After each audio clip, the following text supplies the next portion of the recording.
ค่ะมันก็มาจำด้วยกันนะคะเนาะมาใส่ลิกได้นะคะเนาะเจอไปนอนนี่ก็มาด้วยกันนะคะเนาะสังเกตว่าเจออันนอนเย้านี่ก็ไว้ด้วยมือพุกกะไลนะคะเนาะค่ะสังเกตว่ามีผาทุกตัวอยู่ในก็เข้ามาด้วยจอมไหลมาแล้วนะคะเนาะอันนี้ก็ลึกๆนะคะเนาะเย็นเสียงเย็นดีนะคะเนาะพอมีเสียงก้นนะคะอันนี้ก็จะเป็นฟงโฮเว่นะคะเนาะว่าเว่นะคะเนาะมันมาค่ะนะว่าเว่เดี๋ยวมีกล่อง2ตัวนะคะเนาะอันนี้ค่ะอันนี้ก็จะเป็นหัวเว่ Nova 2i นะคะเนาะอันนี้จะเป็น about phone นะคะเนาะอันนี้ก็จะเป็นหัวเว่ Nova 2i นะคะเนาะตัวนี้จะเป็นแรม4 ROM 64นะคะเนาะ Android Android ก็แล้ว Android เวอร์ชัน7.0 นะคะเนาะดีนะคะเนาะอันนี้เป็น Android เวอร์ชัน7.0 อันนี้ก็เขาถึงมาลงลิกใต้กันนะคะเนาะเฮ็ดจังหือลงนะคะเนาะอันตั้งส่วนเขาคากว่าดีปริสโตนะคะเนาะกว่าจันกีบอร์ดมันมาจำด้วยนะคะเนาะจ่องมันอ่านไรนะคะเนาะอันนี้ก็เขาดิจิเคกีบอร์ดนะคะเนาะ K E Y B O A R D K คีย์บอร์ดนะคะเนาะได้เป็นคีย์บอร์ดอันปาลิกใต้เฮานะคะเนาะได้เป็นตัว K นี่ค่ะเนาะอันนี้ค่ะก็install นะคะเนาะ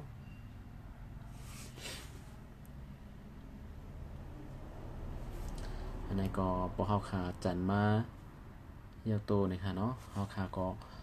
เปิดเซกว่าจามด้วยนะคะเนาะอันนี้เฮาขาก็เปิด open ในอันนี้เฮาขาได้เลยเด็กปันที่ว่าอนุญาตนะคะเนาะบ่เป็นลิกไทยค่ะเนาะอันนี้เป็นภาษาอังกฤษก็ allow นะคะเนาะเนี่ยมันบอกมันลัดว่า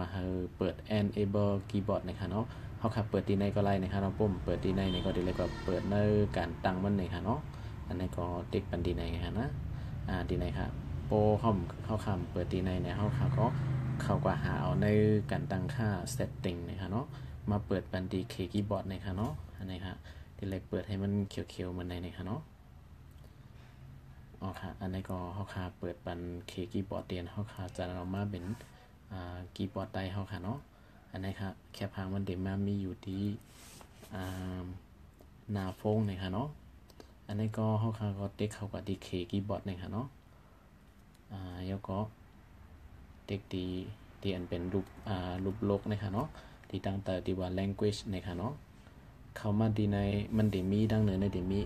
English นี่ค่ะเนาะแล้วก็ได้มีเมียนมาโซจีนี่ค่ะเนาะอันนี้ก็เด็กถูกไว้นี่ค่ะเนาะแล้วก็พวกเขาขาดเดี๋ยวเมียนมายูนิโคดนี่ก็อันนี้ค่ะเนาะอันนี้เขาเดี๋ยวเป็นชันยูนิโคดนี่ค่ะเนาะอันนี้ค่ะเนาะเขาขาก็เด็กถูกปันดีในให้มันขึ้นเครื่องหมายถูกซะไหนค่ะนะสังเกตว่าเพอคาไลลิกไทยนี่ก็เด็กปาลิกไทยดีในก็ไล่นี่ค่ะเนาะค่ะอันนี้ก็เขาขาก็แต้มจามด้วยนี่ค่ะเนาะอันนี้ก็เฮาคาก็เต็มจำด้วยใน YouTube นี่ค่ะเนาะจ่องลิกใต้เฮาคานั่นจ่องมันเต็มไลน์นี่ค่ะเนาะค่ะอันนี้ก็พอเฮาคาติดแต้มเนี่ยเฮาคาก็ลักอันนี้ลงมานี่ค่ะเนาะคีย์บอร์ดมันต้องลักค่ะเนาะอันนี้เฮาคาเต็มได้ลักตั้งโปนมันนี่ฮะตั้งเนื้อนี่ค่ะเนาะอันนี้คีย์บอร์ดมันได้มีตั้งเตยนี่ค่ะเนาะได้มีเล็กๆนี่ค่ะเนาะอันนี้ก็เฮาคาติ๊กเข้ากับที่คีย์บอร์ดนี่ค่ะเนาะแล้วก็เฮาติเอาคีย์บอร์ดอันละแต้มนี่ค่ะเนาะคีย์บอร์ดเฮาคาติเอาเคคีย์บอร์ดอันไหนนี่ก็เฮาคาตัวเลือกอันไหนนี่ค่ะเนาะอันนี้ก็ได้มีเป็นเลขอังกฤษนี่ค่ะเนาะมาก่อนนี่ค่ะแล้วก็อันนี้จะเป็นเลขมันโซจีนี่ค่ะเนาะแล้วก็อันนี้จะเป็นเลขใต้นี่ค่ะเนาะอันนี้ค่ะเลขใต้ชั้นยูนิโคดเฮาคาอ่านอันไรนี่ค่ะเนาะพวกเฮาคากว่าจันคีย์บอร์ดมาหลายๆกุ้ยนี่ค่ะเนาะมันอ่านอันไปไล่ฮะเตไรกว่าตั้งแทงนี่ค่ะเตไรกว่าจันเอาฟอนต์มันมาต่างทางกล้ามหนึ่งนะคะเนาะอันนี้ที่เป็นฟงโฮเว่นี่ฮะโฮเว่โนวา2iนะคะเนาะเขาค่ากับจันเอาคีย์บอร์ดมาหลายๆก็ได้เตรียมไลน์นี่ค่ะเนาะมันจากนั้นค่ะเขามาเอาออกมาเน้นั่นค่ะเนาะอันนี้ก็เขาค่าหรืออะไรตั้งฟอนต์มันในกว่าตั้งดีแล้วในก็เข้ากว่าที่ Play Store เหมือนเก่านะคะเนาะกว่าโหลดฟอนต์มันอันนึงนะคะเนาะเป็นฟอนต์ใช่ค่ะเนาะเป็นทิมนะคะเนาะเขาค่าก็เข้ากว่าที่ ที่ไหนนะครับก็เต็กเป็นภาษาอังกฤษนะคะเนาะโหเวทิมนะคะเนาะเขาค่ะก็ x u a w e i อันนี้ค่ะเนาะเขาค่ะก็เต็กเอาดีว่าหัวเวในละลายมันก็ดีออกมาอย่างนี้ค่ะเนาะเขาค่ะก็เต็กเอาดีหัวเวทิมแมเนเจอร์นี่ค่ะเนาะอันนี้ค่ะเนาะเอาเขาค่ะมันก็ติดจ้ามันได้ค่ะเนาะอันนี้ก็เข้าได้เอาอันนี้จ้ำด้วยนี่ค่ะเนาะที่เป็นทีมแมเนเจอร์ for Huawei นี่ค่ะเนาะที่อันห่างมันเป็นจังไหนค่ะเนาะอันนี้ก็จันเอาตัวนี้มานะครับอันนี้ก็มาติดตั้งเข้ากว่าตีในเครื่องเข้านี่ค่ะเนาะ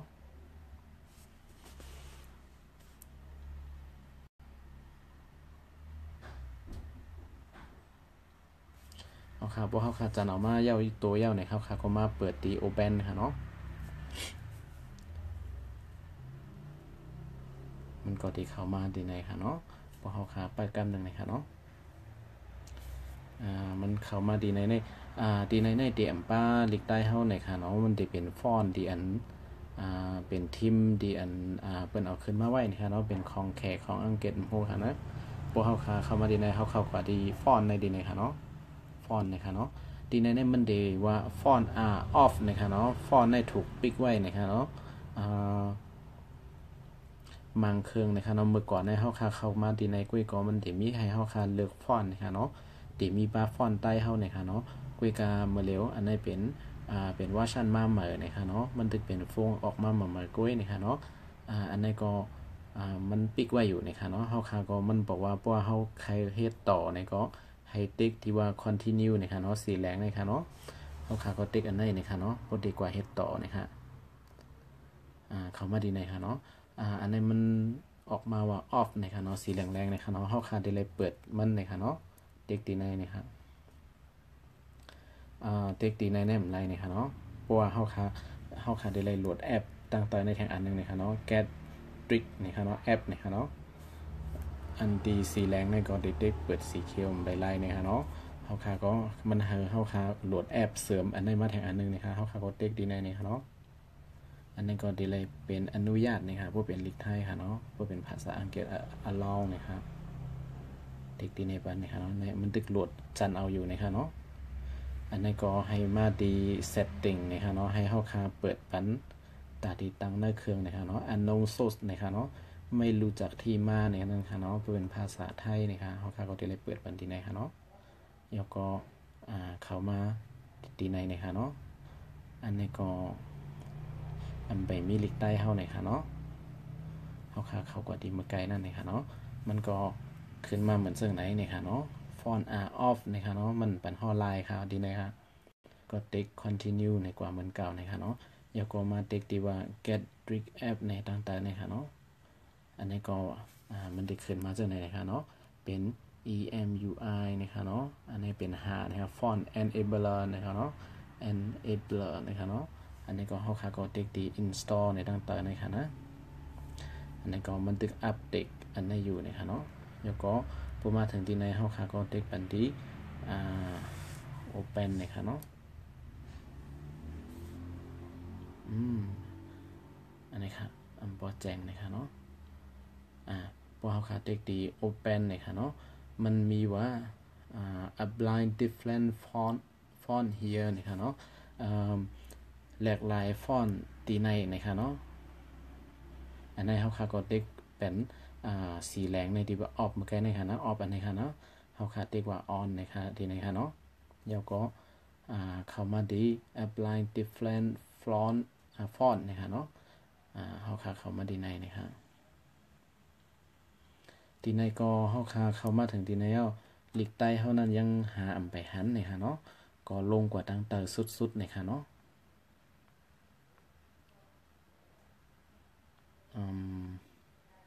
ดีนะคะลงมาตั้งแต่สุดๆในมันจะมีว่าดีนะคะเนาะ show legacy font นะคะเนาะพอเฮาคาติ๊กดีในหลายๆก้อยเนี่ยมันเดี๋ยวมีลิกใต้เฮานะคะหาด้วยตั้งหมดเอานะคะเนาะดีว่า default font ในอันนี้จะเป็นฟอนต์อันมีเนื้อเครื่องนะคะเนาะอันนี้ก็จะเป็น generic font เนี่ยมันก็จะมีเป็นฟอนต์ลิกอังกฤษก้อยๆนะคะเนาะอันนี้ก็เฮาคาก็เดี๋ยวเลยลงมาตั้งแต่ในสุดๆนะคะเนาะ เลื่อนขึ้นดิ๊กๆนะคะเนาะเลื่อนขึ้นตั้งเหนือดิ๊กๆนะครับมันจะมีตั้งแต่มันจะมี AA 2ตัวนะคะเนาะเดี๋ยวมีว่า show legacy font นะคะเขาค่าก็เข้ากันที่ไหนนะคะเนาะพอเขาเข้ามาที่ไหนปุ๊บมันจะมีเป็นว่า local font นะครับ localize นะคะเนาะ localize font นะคะเนาะอันนี้จะเป็น generate font นั่นใจนะครับค่ะที่ได้เลือกตั้งได้นะคะเนาะจะเป็น local font นะคะเนาะเด็กเข้ากันที่ไหนนะครับแล้วก็เข้ามาที่ไหนมันจะมีอันนี้เป็น all ในทั้งหมดนะครับ Arabic Russian นะครับเนาะเป็นแล้วก็จะเป็นไทยนะครับเนาะแล้วก็จะมีชันนะครับเนาะอันนี้จะมีชันนะครับเข้ากับดิชันนะครับเพราะว่าเป็นดิกใต้เขาขาดลงดิกใต้นะครับเนาะเข้ามาดิว่าชันดีนะครับเพราะว่าเข้ามาดิชันเนี่ยมันจะมีดิกใต้เขาตั้งนำตั้งหลายนะครับเนาะอันนี้ก็ลงมาต่างๆนะครับเนาะมันจะนั่งฟอนต์ปังลงในค่าเข้าจ้ำด้วยอะไรนะครับเนาะมันอ่านออกหมดนะครับเนาะอะไรได้อะไรอยู่นะครับก้อยกันมันอ่านออกหมดนะครับเนาะมันเตะคงหายนะครับเนาะอันนี้เขามาในก็เขาเตะเลือกเตะเป็นน้ำเต็งนะครับเนาะเตะเป็นฟอนต์น้ำเต็งนะครับเตะอ่านไรนั่นครับเขาเลยจ้ำด้วยนะครับเนาะเตะมีดีนะครับเนาะน้ำเต็งเว็บโปรนิวนะครับเนาะจ้ำด้วยอันนี้นะครับเนาะพี่น้องเขาคือจ้ำอันไรนี่ก็จ้ำด้วยไรนะครับเนาะเพราะว่าเจอในก็ขึ้นออกอยู่ก็ขึ้นมาลายแทงในก็ลายนะครับเนาะแล้วพอเขามาดีในไลน์มันก็ลายทั้งกล้วยไลน์นะครับอันนี้ก็เขาดีจ้ำปันดีเป็นน้ำเต็งนะครับเนาะอันนี้ค่ะเนาะเขาเขาเด็กเขาก็ดีในนะครับแล้วก็ดีมีตั้งแต่ในดีว่า get this font นะครับเนาะเอาฟอนต์อันนี้ค่ะนะอันนี้ก็เป็นadvertise นะครับเป็นโฆษณาโจทย์ยาเขานะครับเขาติ๊กปิกดีในค่ะเนาะแล้วก็เพราะว่ามันจัดมาเต็มแล้วนะครับเขาก็ว่า set this font นะครับเนาะก็ติ๊กดีในนะครับเนาะอันนี้ก็จะเป็น almost done นะครับเป็นอันเยาวโตนะครับเนาะแล้วก็มันได้หมอกลายตังลายฟอนต์มันขึ้นมาดีในนะครับเนาะมันได้เลยเข้ามาดีว่ามีดีในนะครับเนาะแล้วก็เข้ามาดีcustomize นี่ค่ะเนาะนี่ก็มันได้มีลายตังมันนี่ค่ะเนาะเขาก็เข้ามาดีว่า open Huawei Team App นี่ค่ะเนาะเขาก็มาตั้งแต่สุดๆนี่ค่ะเนาะแล้วก็เต็กดีในนี่ค่ะเนาะอันนี้ก็ดีเลยเต็กเป็น allow ในทางนี่ค่ะเนาะอนุญาตค่ะนะมันดีขึ้นมาจากไหนนี่ค่ะเนาะอันนี้ค่ะอันนี้ก็เดี๋ยวมาอยู่ลิกใต้เขาค่ะเดี๋ยวมาอยู่ไว้ดีเนื้อในนะคะเนาะลิกใต้มาอยู่ดีในเป็นน้ำเต็งเว็บโปรนะคะเนาะเขาค่ะก็เด็กดีในนะคะเนาะแล้วก็เด็กปันดีว่า apply นะคะเนาะ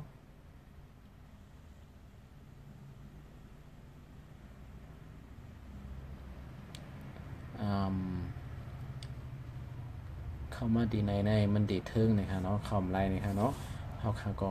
เด็กออกภาษีนะคะเนาะ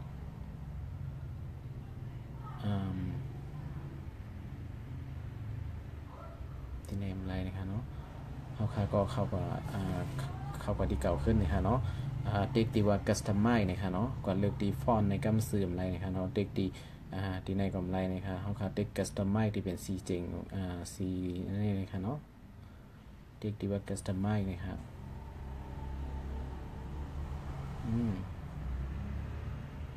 ฟอนต์เขาค่ะกำค่ะเนาะเข้ามาดีในก็ไลน์นะคะเนาะมันเดี๋ยวมีอยู่นะคะเนาะอันนี้เดี๋ยวเป็นทีมมันเดี๋ยวมีดีในนะคะเนาะทีมนะคะเข้ากับดีในก็ไลน์นะคะเนาะอันนี้ก็จะเป็นมาดีใน customize ฟอนต์ไปมาแล้วค่ะนะที่เป็น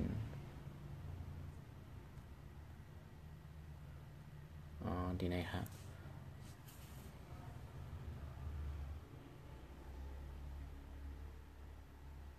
อันนี้จะเป็นทีมนะคะเนาะ customize เนี่ยเขาคำว่า customize เขาดีใน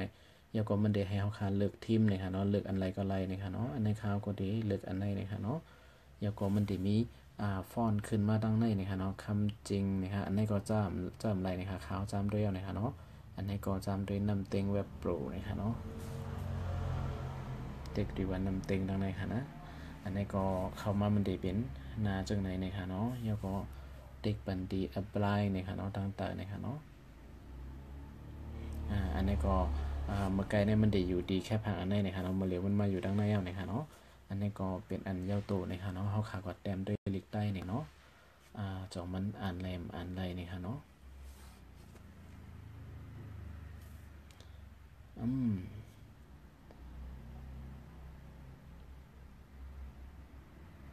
ยังอ่านไปไล่นะคะเนาะในก็เข้ากับแทงกำหนึ่งนะคะที่ในไล่ก็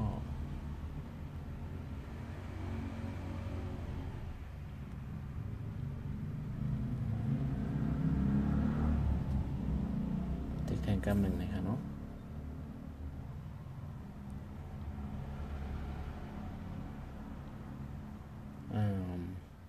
ป้มไล่ในเขาค่ะก็เข้ามาดีตีในนะคะเนาะที่ในแทงกำหนึ่งอันนี้ก็เปิดเย้านะคะเนาะเย้าก็ได้มี a blind different front เขาค่ะก็เข้ามาดีชันในแทงกำหนึ่งนะคะเนาะ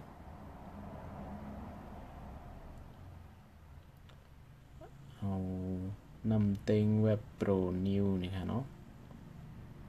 เข้าไปดีในแทงกำนะคะเนาะแล้วก็ได้มีว่า get this font นี่ก็ปิดแล้วก็ set this font ดีในค่ะเนาะแล้วก็เข้าไปดีในค่ะ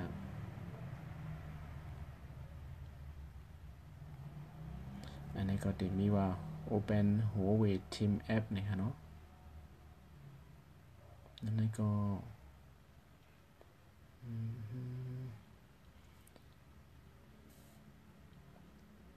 ติดดี customize นะคะเนาะ customize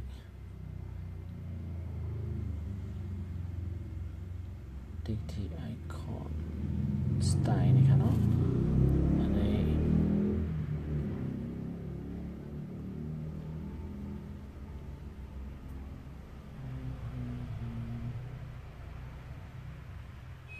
นี้ก็เป็น wallpaper นะคะเนาะ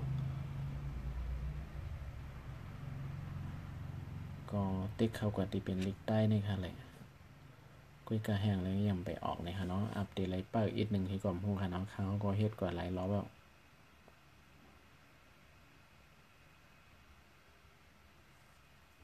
จำโดยแทนกำหนึ่งนี่ค่ะเนาะ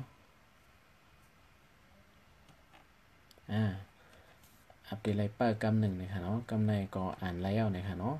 มันเดี่ยมกึ่งกลางคืนมากำเหลียวนะคะเนาะสังเกตเขาขาดสายกำก็อัปเดตไลอยู่นะคะเนาะกุ้ยกาเครื่องมันตึกเหตุการณ์นะคะเนาะมันเดี่ยออกกำเหลียวนะคะเนาะเมื่อเลียวก็เป็นอันเย้าโตนะคะเนาะอันนี้ค่ะนะมันจะเขาขาดติดเต็มใจนะคะเนาะอันนี้ก็ที่เป็นอันเย้าโตหลีงามนะคะเนาะลงลิกใต้นะคะเนาะเป็นHuawei Nova 2i นะคะเนาะ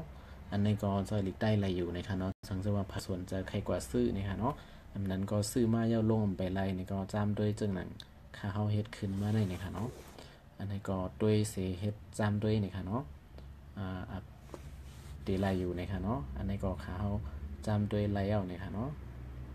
เผื่อใครจ้ำนี่ก็เผื่อไรซื้อมานี่ก็จ้ำด้วยกันนะคะเนาะว่ารุ่นในมันจะอะไรลิกได้เท่าไรรีอยู่นะคะเนาะมันจึงเขาค่าติดแต้มใจสั่งหลายๆในก็มันก็จะมีจึงไทยจึงแล้วนะคะเนาะก็อันนี้ก็อ่านไรกูโตนะคะเนาะมีพิษนะคะเนาะอันนี้ค่ะลิกได้นะคะเนาะอันนี้ก็ฝากไว้กันได้นะคะเนาะเมื่อส่งกูนะคะเนาะสังเกตว่าวันหนามามีตัวทบดังหันจะหื้อในก็ได้เอาขึ้นมาปันแทงอยู่นะคะเนาะเมื่อส่งค่ะอย่าลืมกดไลค์กดแชร์อันนั้นก็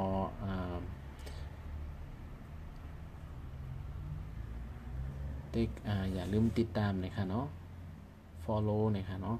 พอเป็นดี YouTube ในก็ติดตามนะคะ subscribe นะคะเนาะเมื่อส่งค่ะ